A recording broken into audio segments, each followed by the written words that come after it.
liftoff of the Delta rocket carrying blast.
Welcome to Discovery Festival 2021. My name is Sebastian Martinez.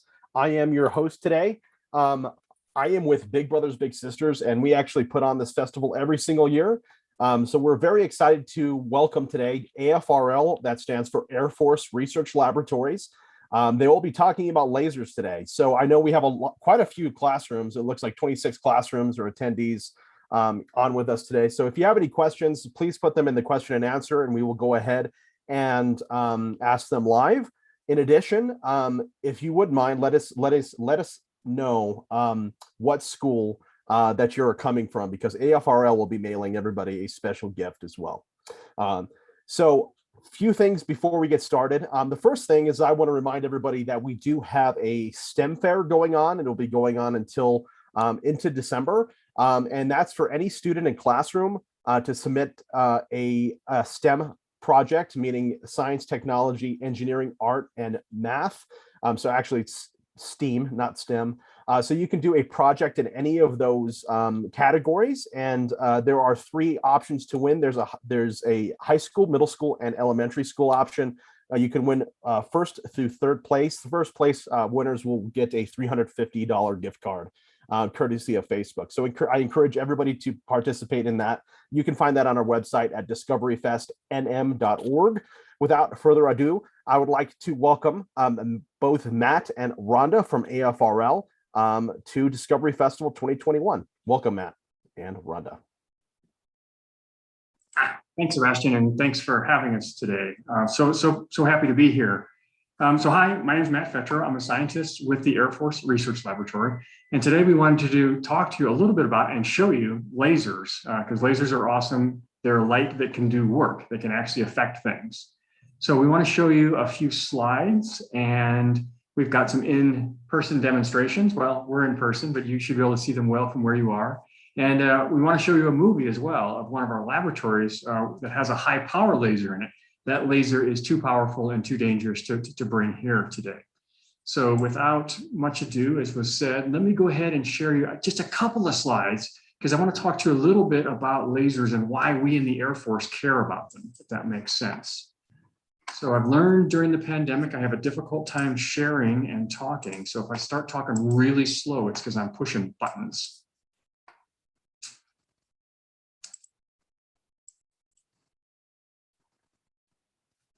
So just briefly,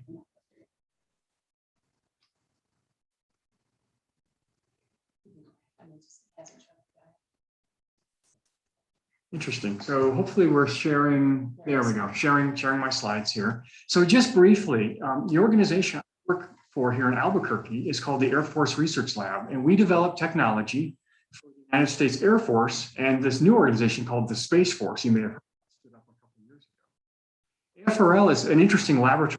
And it's all over the country. We have our headquarters in Dayton, Ohio, but we have places in New York and Florida. And each of those locations specializes in a different technology area for the Air Force and Space Force. Here in New Mexico, in Albuquerque, is our second largest location. And we're at Kirtland Air Force Base, where we work on space technology and something called directed energy. Directed energy includes those lasers we'll talk about.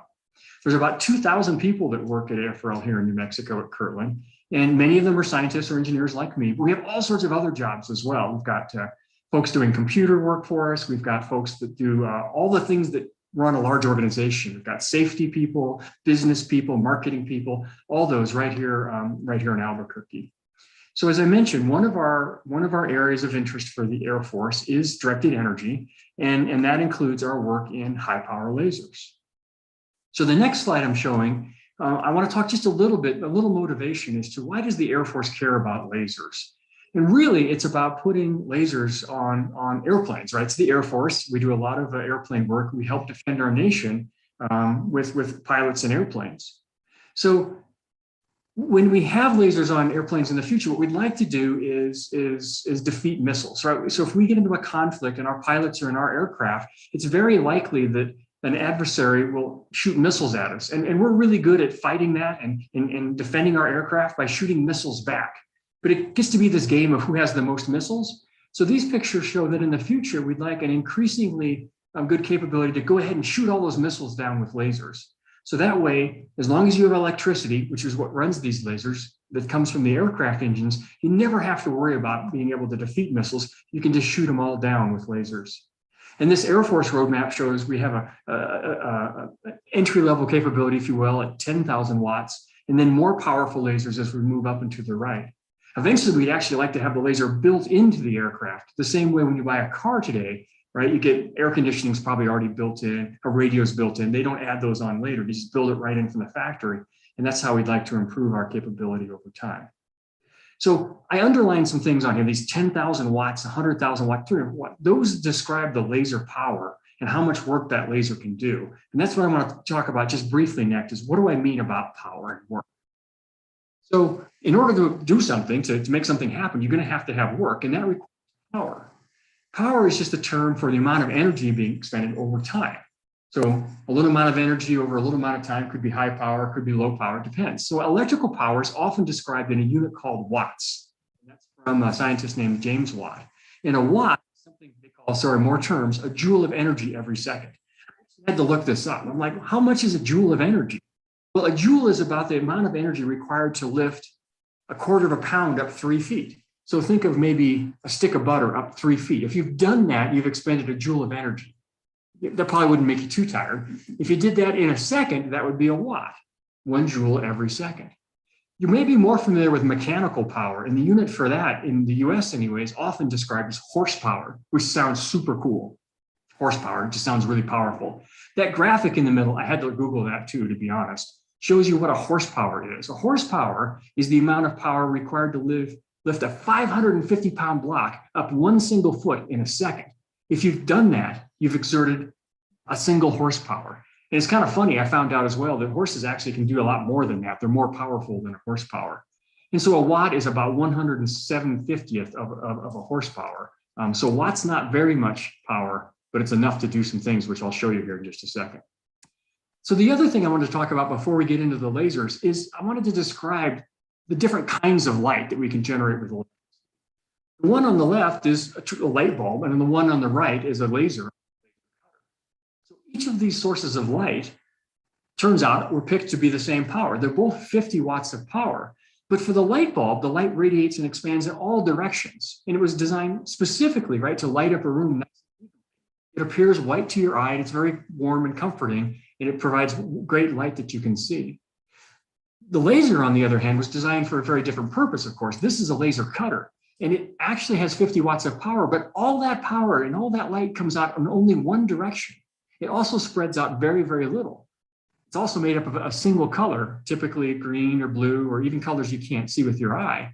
And it's designed for cutting plastic, wood, and things like that. So it's really interesting that the light bulb and the laser have exactly the same power, but that light is used very differently. It can do very different kinds of work. So one more example before getting to the lasers is that it's really interesting to look at how those light sources work at a distance.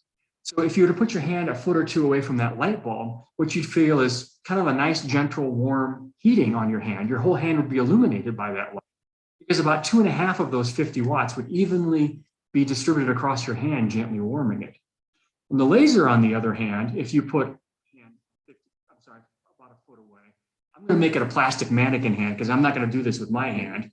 That hand, that plastic mannequin hand, would receive all 50 watts of that laser light in a really tiny spot, about 0.4 millimeter circle, which I kind of drew on the lower picture there. So that intense amount of 50 watts of light right there in that small spot would heat up the hand so much that it would actually burn right through that plastic mannequin hand. So again, those two sources of light do very, very different things when you back up away from them. So let's talk quickly about 3 different lasers, laser powers, and then we'll show you these lasers.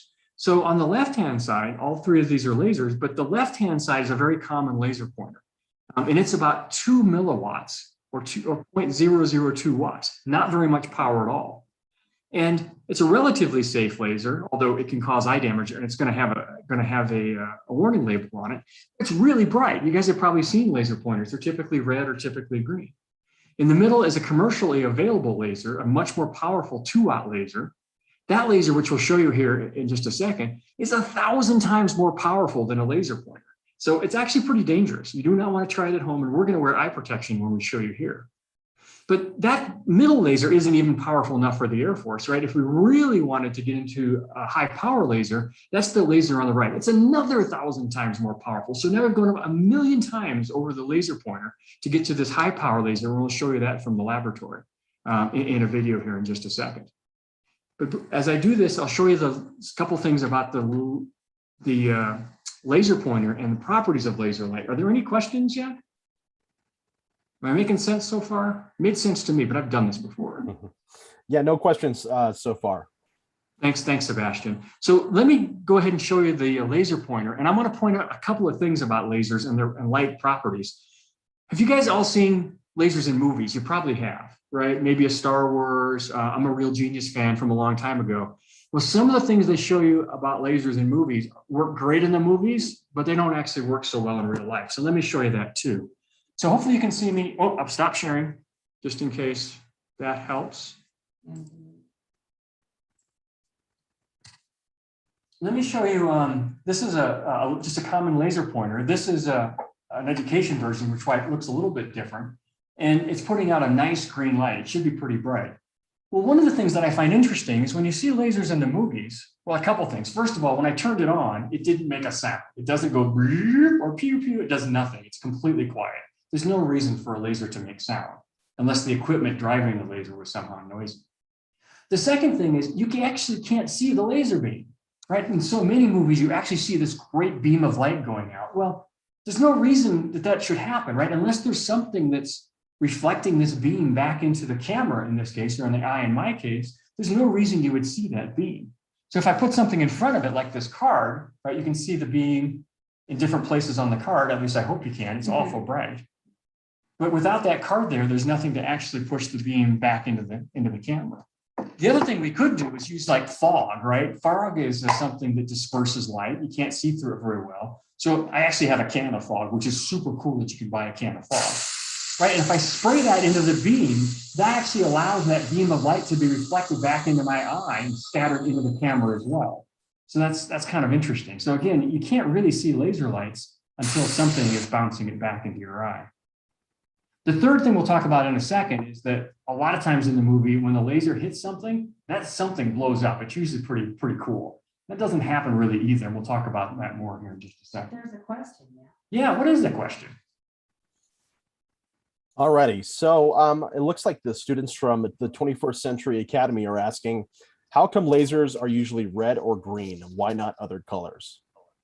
Yeah, that's a great question. So lasers I'll just talk about modern lasers are almost always driven by something called semiconductor diodes. They're basically computer chips that are made specifically not to make calculations, but to actually emit light. And so it turns out that the properties of those materials that make those diodes out of are such that they only can do a couple of colors. You've seen red, you've seen green. I'm going to show you blue.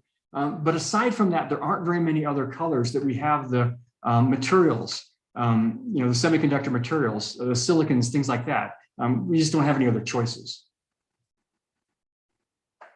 So another question that I see? That was the first, and I hope there's more later. Awesome, awesome. So I want to go up a factor of 1,000 next in power and show you the next laser. And that's this guy here. So this laser looks kind of similar. It's in an aluminum case. It's quite a bit heavier, and it's got much, much bigger batteries in it. And so this is the 2-watt laser. Again, 1,000 times more powerful than the one I just showed you.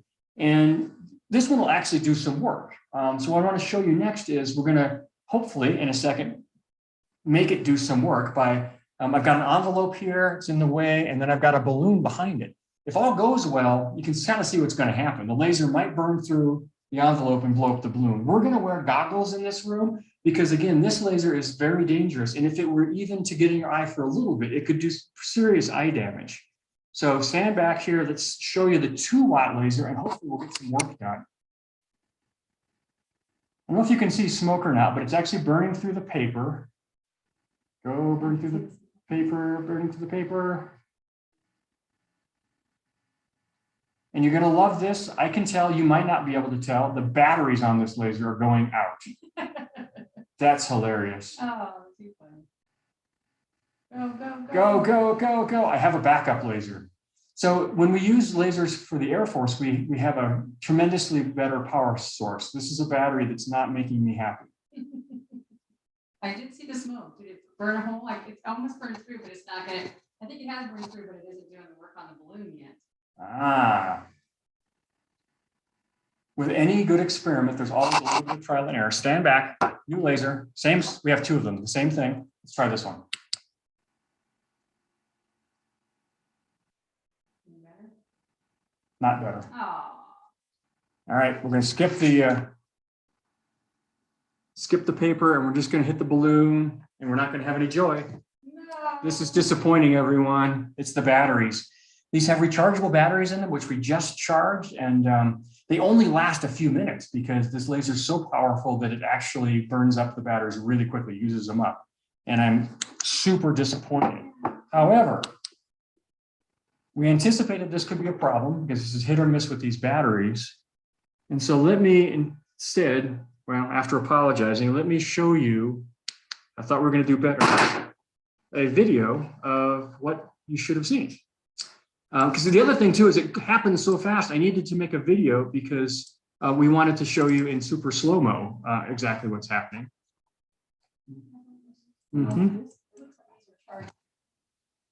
I'm just going to try to fix our laser problem while I show you the video of what happens. You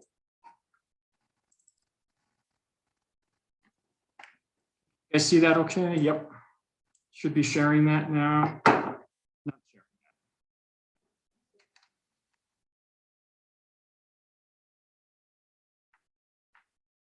All right. So when the laser hits the balloon, it very quickly will poke a hole through the near side of the balloon and pop it.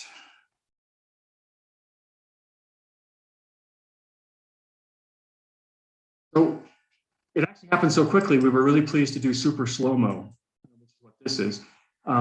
You hopefully can see that the laser is hitting the side of the balloon. There's a bright spot on the balloon, and that bright spot doesn't last long before enough heat builds up on the rubber balloon that it actually pokes a hole through. The other thing that's cool is that as the balloon collapses, it leaves behind a bunch of debris and actually water vapor that comes out of the balloon. And so that's why you can actually now see the laser light right there. That's being, the light's being reflected back to the camera from all the debris that's left in the air, which I think is kind of cool.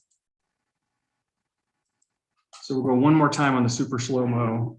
So they have some more questions. Starting here, the laser's on the balloon and then finally kablooey, it explodes and collapses and we're done. Let's change this. And if that doesn't work, I'll swap one more time. All right, one more time. We'll see if we get lucky and then we'll move on. We've got a question about heat transfer, which is awesome. I'm going to stop the sharing again. And here we go. Laser balloon blow up, try number 7. There you go. Much better. Let's do another one just because that could have been a fluke. That could have been a fluke. Yeah. I don't think so. It's just a question of thank you for working my batteries, Ms. Rhonda. All right, 5, 4, 3, 2, 1. Laser on. Ooh, trouble. Trouble. The balloon's moving, which is actually moving the spot around on the balloon. That's troublesome. This is like a one-shot laser, really? That's terrible. Well, we had our fun. Well, it does work. We need to create a better battery. Disappointing, but Yeah. but still, we shouldn't have gone for broke. So what ends up happening is, again, that small spot of light. As you may remember, light is often reflected from an object or absorbed from an object, or it can go through an object, right? There's 3 things that light can happen. And so the light that is absorbed by the object, one of those 3, actually creates heat where that light spot is, and that heat is what pops the balloon. And so to calculate that heat transfer of the laser to an object, you really need to know those 3 things: how much is reflected, how much of that light goes through, and how much is absorbed. And once you know that absorbed light can be converted directly into heat in watts. And then that'll tell you whether or not you've got enough heat at that spot to actually burn paper or blow up balloons. And as you can tell in the camera as well, there's a bunch of burn holes in this because we've done this a few times. That's not what you're saying. What I'm seeing is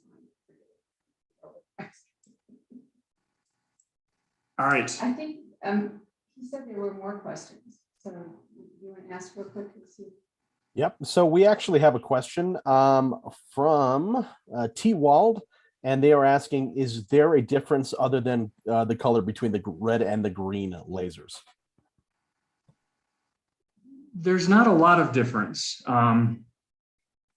Lasers have a few properties. One of them is, of course, the color. Lasers don't put out usually very many colors. It's usually a very, very single color. So green, red, blue, we've talked about. There's also colors that you can't see into the infrared wavelengths, in the UV, both directions. The other property of lasers that's really important is how much the beam spreads. I said earlier, it doesn't spread very much, but it does a little bit. And some lasers of poor quality actually spread out quite a bit. And that's a bad thing, right? Because as that beam gets further and further out, still spreading, it can do less work. And so that's another attribute of lasers that we're really interested in. And so some colors spread less than others, but in general, there's not a ton of difference between the colors. It's just a choice of that material used to actually make the light. So we have another question from Miss Heron. She is asking, how do you calculate the heat transfer from the laser to an object? Yeah, I talked about that a little bit. That's that calculation. We've got to understand how much of that light is being absorbed, how much of the light's being reflected, and how much of the light's being transmitted at the surface. Once you know that, and there are ways to figure that out through experiments or through calculations, then you can just transfer all of that light absorbed into heat at that point, and then that's how much heat will be put onto that object. And it would be different for different objects, right? Different materials. It would be. So an interesting example is if you have something that's very dark and is not at all transparent, say maybe it's a metal plate, that absorbs a lot of light, thus making a lot of heat. But if you have something like a gold mirror, it's just the reverse of that. A gold mirror reflects very well. It absorbs very little. It transmits nothing. And so the amount of work you can do with a laser on a gold mirror is very, very low because it doesn't absorb any of that light energy. So it looks like Sebastian was asking if we have an equation that we could share that would help with those calculations. Is there We do. I don't have it with me. we can send it to Sebastian maybe and get it up. Yeah. And it'll have those 3 terms in it. It'll have the amount absorbed, and the amount reflected and the amount transmitted. Is there a name for that equation? Oh, there probably is. Yeah, I don't something recall it. official, It's just yeah. that absorbed part that we're interested in, because again, all the light that goes through or is reflected, that doesn't do any work. That doesn't help me out to either blow up balloons or shoot down missiles. All right, the third laser we wanted to show you, and I'm going to share my screen again, so I'll probably slow down in talking. That's a mixed blessing.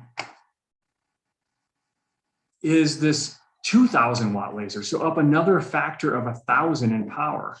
And again, I can only show you this one with a video. That's this one called this high power laser on the right-hand side of the screen.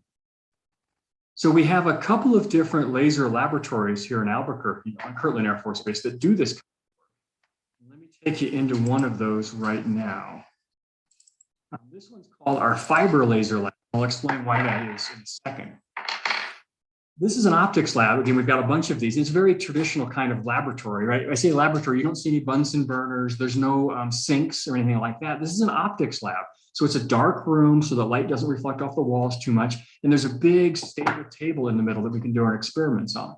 So these two gentlemen are part of our team, and they're both wearing safety glasses, right? Goggles so that the laser light doesn't get their eyes.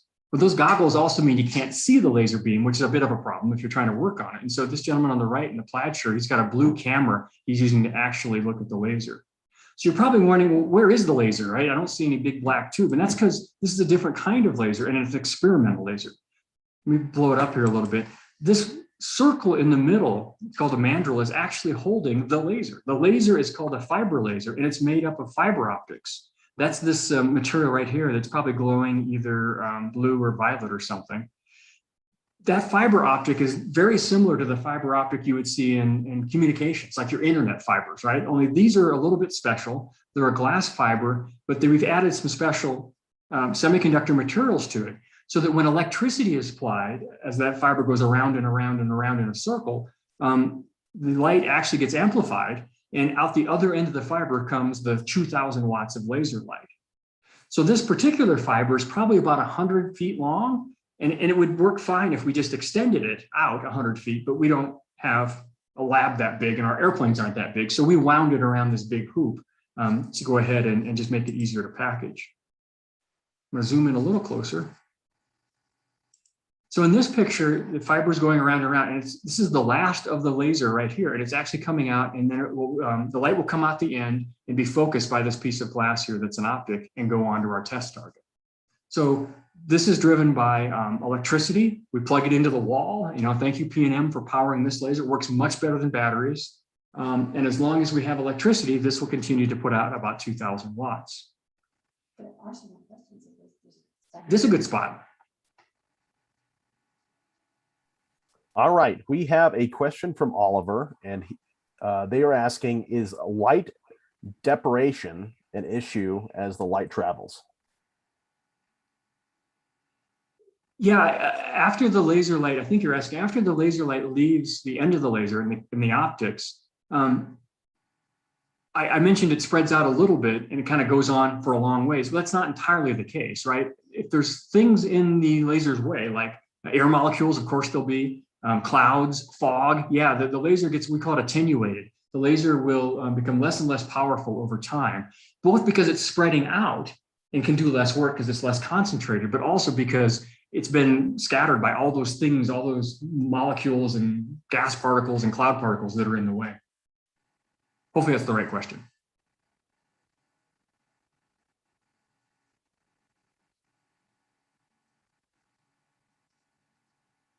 There's a couple more things I wanted to point out about our work with lasers. In this particular picture, you can actually see as the laser starts to go, at the end of the laser and the light comes out into this optic, this piece of glass, there's a bunch of hoses here.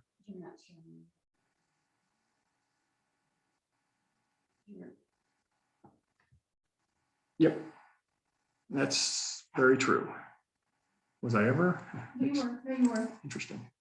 Sorry, hang on, let me fix my sharing. Well, we were having technical difficulties today. Is it a Monday? I don't think it's a Monday. Well, in the meantime, we actually have one more question that came in. How much does it cost to build a laser? So Yeah, like everything, it depends. As you know, laser pointers are super cheap. This dangerous 2-watt laser is a few $100s. Don't buy one. Do not want one. They are not safe. The kind of lasers we make, when we make the first one, and the picture I just showed you is the first one of those. I'm going to reshare that. They cost millions of dollars, say a few million, single-digit millions. But when you can buy pretty powerful lasers for like industrial welding, automotive manufacturers use them to cut things with, and those are maybe tens of thousands of dollars. So they are not real cheap when you get into higher powers.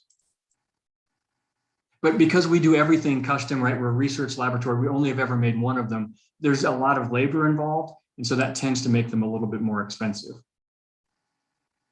So I was mentioning that this laser has all these hoses running to it. And that's one of the challenges with electrically driven lasers like this, is that there's a lot of waste heat that we have to get rid of. This 2000-watt laser is about 20 or 25% efficient, perhaps. And so it's actually making thousands of watts of waste heat. Just like an air conditioner at home makes a lot of cold, but it also makes a lot of waste heat. And so a lot of our research goes into how do we actually get the heat out of the laser rapidly and effectively so it doesn't burn itself up. In the laboratory, we just use chilled water, and I'll continue on to show you the back of this lab where some of the cooling system is. These are actually all tubes of laser water chillers and things like that. But in an airplane, this doesn't work because this is bigger than the airplane. So we've got to come up with new technologies to keep the laser cool as it's firing. If we didn't do that, it would burn itself up in only a few seconds, which is kind of cool. These are some of the military members that are part of our team. Oftentimes younger, early career officers will come. They have technology degrees and they come work in our laboratory as their first assignment before going off and doing other cool things for the Air Force. And finally, we get to that third thing I wanted to talk about with lasers in movies. I mentioned that, you know, lasers don't make sounds, sorry. You can't see the laser beam unless something's reflecting it into the camera or into your eye. And the third thing is that stuff doesn't just blow up if you hit it with the laser. It heats up, that little spot heats up. We talked about that, but it doesn't blow up. So I want to show you a couple of different videos of lasers in action. And this is the first one. It's a very short video, but the laser's moving from the left to the right, and it's hitting this metal plate on the right-hand side of the image. These traces that you see coming off are actually sparks. They're just pieces of that metal that were blown off from the extreme heat of that small point of light, you know, being absorbed into the metal and being turned into heat. This process is a lot more like welding, if you've ever seen that done in person or on TV or something, than it is explosions, right? Unless there's like a big thing of gas or fuel or something, there's no reason for the object to blow up. So let me go ahead and play this short clip forward and you can see kind of what it looks like real time.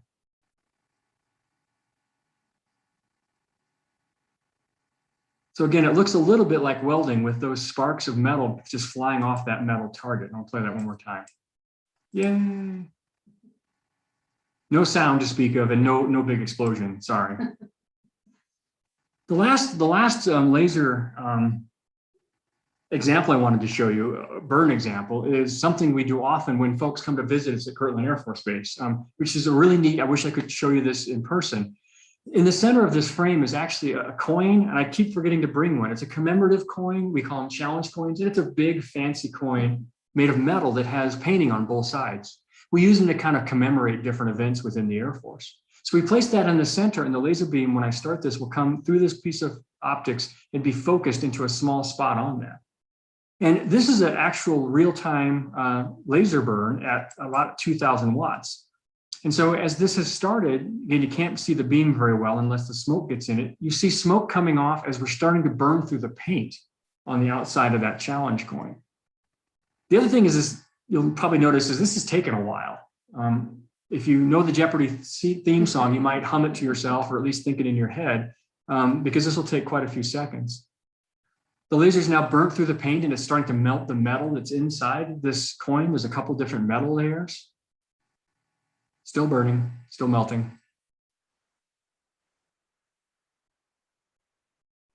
Rhonda, I think this is being driven by a wall plug. I don't think they had a battery problem this day, but Yes. that's kind of what it feels like, doesn't it? That's what we need, a wall plug for our blue laser. You can actually see now that the back of the coin, which has paint on it, has caught fire. That paint has caught fire. If you ever do any welding, they recommend you clear the metal of any paint so this doesn't happen. And then finally, this will finish up with the laser burning through the final portion of the paint on the back side.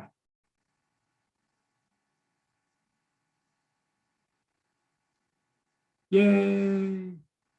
And so again, that's real time. I forget how long that was, but it's quite a few seconds to actually burn through, thick metal that's been painted, even with a 2000 watt laser. And that brings one more challenge that we have in our research for the Air Force is while this was relatively straightforward, the laser was sitting on a platform, we actually screwed the coin to the table.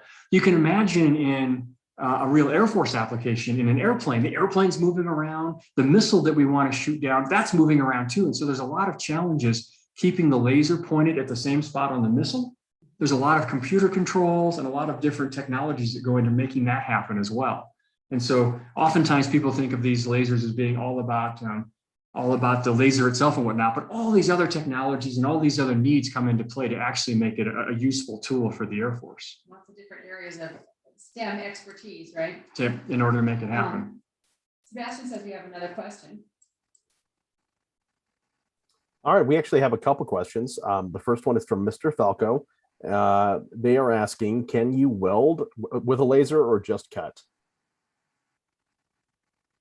That's a great question I haven't thought about before. I think you can weld with a laser. So cutting, so in the old days of welding, we used oxyacetylene torches, and you can use that torch to either cut, that's two chemicals being burned to create extreme heat.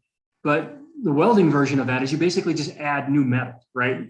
Welding is just adding new metal. So I think you could, with a laser, go ahead and put the laser on the metal, and then as it starts to burn, add new metal to weld other things to it. I wouldn't want to be near it when that happens, but there's probably some safe way to do it. That's a really cool idea. I should look up laser welder. That sounds awesome. I know they make laser cutters. It seems like you could do a laser welder as well. That is a good question and might be a future career path there for you. I won't take that product idea from you. Go run with that. That's awesome. All right.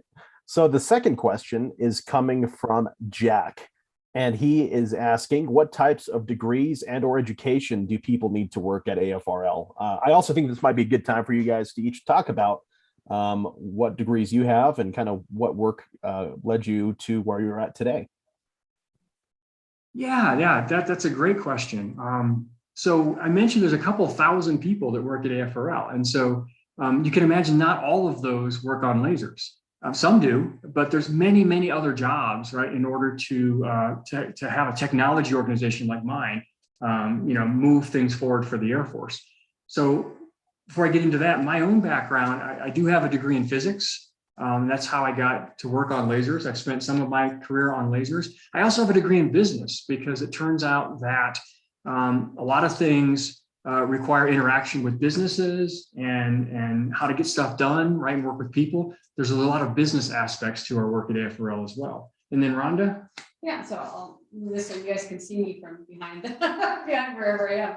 But I have a math education degree. I was a math teacher, took a job 27 years ago during the summer, and started really, my whole goal was trying to figure out how do we apply math? So I really love the question about the math equation, about how do you figure out the heat that's going to pop that balloon or whatever other thing you're looking for, because the fun part about math is when you actually get to apply it. And sometimes we forget how to apply it or why we care about solving those equations, because it can really help us set up an experiment or a real world kind of a situation. So again, I have an education degree with a focus on mathematics. And but there's so many cool creative things you can do. It's just kind of the beginning. Your degree gets you in the door, but then you keep learning, you keep training yourself and getting new education and trying new things. And so a lot of folks that work at the lab, even though they may have a mechanical engineering job or degree, may be doing aerospace work, and that really wasn't what they were trained for. So again, the degree is not the end of the picture. It's really the beginning of the road that you're going to travel on in a place like the Air Force Research Laboratory. Yeah, and as I mentioned, there are lots of different types of jobs at AFRL. And so the types of degrees that people who work there typically have range anywhere from physics, all types of engineering degrees, mathematics, lots of computer science things. I didn't mention this, but almost all of the systems we work on are all controlled by computers, lots of different embedded controllers, they call them, and all sorts of other things. There's a lot of science in that as well. And then all the other things. Again, there are degrees in occupational safety and health that help us be safe with these lasers, right? We have all sorts of protocols for that. So we have some health experts at AFRL. I mentioned security. We do work in cybersecurity to make sure that all of the things we're working on remain safe on our computers. And then business, lots of finance, lots of business as well to help with our programs. Even the purchasing brings on a new twist to it because of the kinds of things you're purchasing. Yep.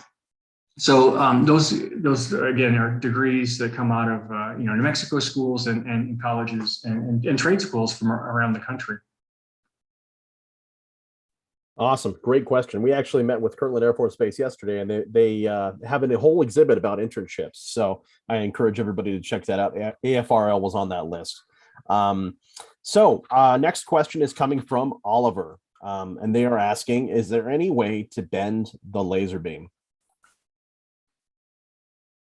Yeah, the laser beam can be bent as it transmits through some material. So it has to be going through something to bend. And that something could be a piece of glass. That's very common.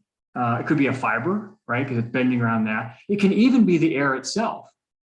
So the air that's outside an airplane is really compressed, right? It's really windy outside an airplane going fast, super windy. And it turns out that air, as it gets compressed, can actually bend the laser light.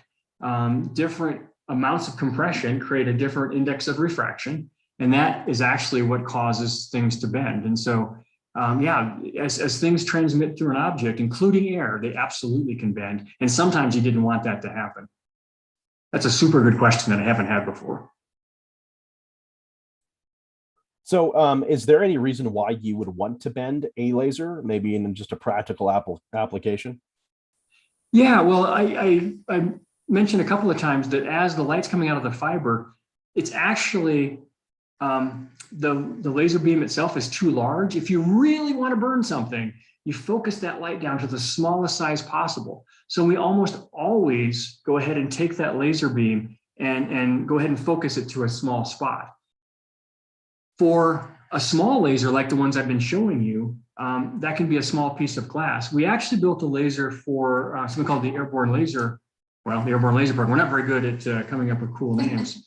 That laser was on a 747, the airplane 747, and the laser beam itself was almost a meter across. That's the small beam that came out of the end of the laser. And so the last thing it did was go through a set of glass to take that 1 meter beam and focus it down to the smallest size possible to go ahead and concentrate that energy. So yeah, there's lots of reasons that we do.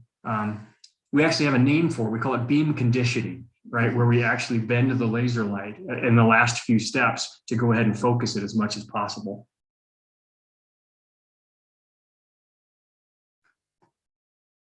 I have one more type of light I wanted to remember to tell you about on this slide. So one more powerful light that you probably recognize, or at least you recognize the picture. You've seen this in movies. I've not seen a real one in person. I hope to someday. And this is the lightsaber, right? This is the ultimate in lasers, in my opinion. This one does make a sound every single time, which is super cool. And I really love this as a prop and as a device, even though I can't figure out how to turn it off. But it really reminds me to ask some questions. I'm like, so these are super cool. And I think I understand a lot about how it might work. But one thing is, why does the light stop at the end? I mean, in my lasers, light comes out the end. In fact, it doesn't look a lot different than this real one. But why does it stop at the end? What would stop it? So that's kind of interesting for me to think about. The other thing, too, is I've seen in the movies anyway, these be used to slice right through metal, right? It goes right through parts of like a metal stair or something in the first Star Wars movie. man, how much power would you need to slice through metal? Because I showed you that 2000 watt laser and it was taking its sweet time, right, going through that coin. It took a long time. So just to go right through, I wonder how powerful that is. And then what's the power source that would do that? It must be in the handle. I don't know where that is because we ran out of battery power just shooting balloons with this one. So that would be a ton of power. So these are things I kind of like to think about a little bit. In any case, I absolutely want one, right? When they, hopefully they come with a safety manual. That sounds like a really cool device to have. Yeah, I think I put new batteries in here, and I think we ought to try it. Try one more time? Yeah. All So, right. do you want to stop sharing and try that, and then we can talk about the other stuff? All right, one more. We have one more balloon, so we're a little frustrated that we can't shoot it. Let's try one more time. All right. We'll have to think good. We'll think powerful thoughts. Think powerful battery thoughts. Yeah. Oh yeah. Maybe the batteries just go out too quickly. One more after the one more. All right. I'll go for both. All right, we're going to go for one more. So we mentioned that we will mention we have these little lightsaber kits as well that we'd love to share with you, share with the schools. They're electronic circuits, paper circuit kits. They're paper circuits, and it's using a different kind of electrical device called a laser diode, or light emitting diode, I guess is more accurate, to actually create the light, which is kind of cool. But we'd love for the students to try those out. You have to make your own sounds. It doesn't make sounds, but it's still super cool and fun to build. And well, I got my glasses. Ready? 3, 2, 1, hope. Oh yeah, now we've got it down. Now yeah, we do this all afternoon. Yeah, the other part about the little lightsaber kits is on the back of them is a QR code. That one doesn't have one, but the kits that you get will have one. And the QR code will take you to a video that shows one of the labs at the Air Force Research Laboratory called the Space Charging Laboratory. And they actually kind of create their own laboratory lightsaber. It's in a vacuum chamber and it has 2 ends. It doesn't have a single end, but they use it for research that they're doing on the space environment and how it impacts satellites.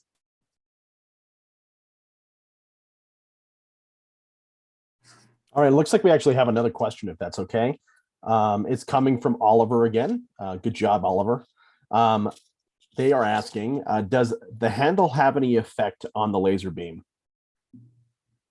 It shouldn't. So within the handle, this is an aluminum handle, essentially a case, and it's got the batteries in it, a switch. It does have some, we call them power conditioning electronics to change the voltage of the batteries to what the laser needs. Then there's the laser diode, which is, again, it's basically computer chips done a certain way so they put out light rather than anything else. And then there are a couple of pieces of glass in here, or plastic in this case, maybe, right, that help shape that beam before it comes out. So that's all the work this particular handle is doing, which is pretty amazing.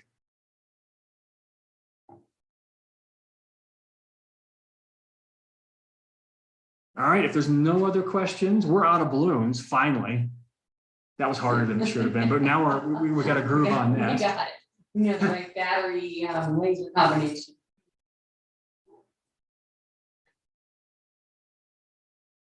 All right, well, thank you for having us, BBBS, and thank you, students and teachers, for your great questions and your attention and whatnot. It's been super fun. All right, well, Rhonda and Matt, thank you so much. I would like to ask you both, if you were to give the students that are watching today one piece of advice when they look into their futures and possibly pursuing a STEM career or a STEAM career, what would that piece of advice be? For me, I think it's find something that you're interested in and then don't let anybody tell you you can't do it. And for me, it would be keep charging forward. Things are going to be wiggly. It's going to be different than you expect, and that's okay. That's the way it should be. I didn't start doing this. I didn't start when I was 10 or 12 or something going, this is what I want to do. I ended up here through a lot of different twists and turns, and all those turns were just okay. So keep up the energy and just push through. Yeah, and it's never too late to change your path. If you have something new that looks like fun, pursue it, and don't let anybody tell you you can't. And the other thing I guess I would say is failure is an option, and it's a good option. When you fail, you learn so many things about what not to do the next time around, and then you can go and make new mistakes but never be afraid of making mistakes. That's probably one of the biggest ways that we learn. So we made some here today, and we'll make some next time too. That's some great advice, definitely. So I encourage, again, all teachers and students to continue to learn. A part of that would be, to go to our old videos from the exhibits from this 2 weeks.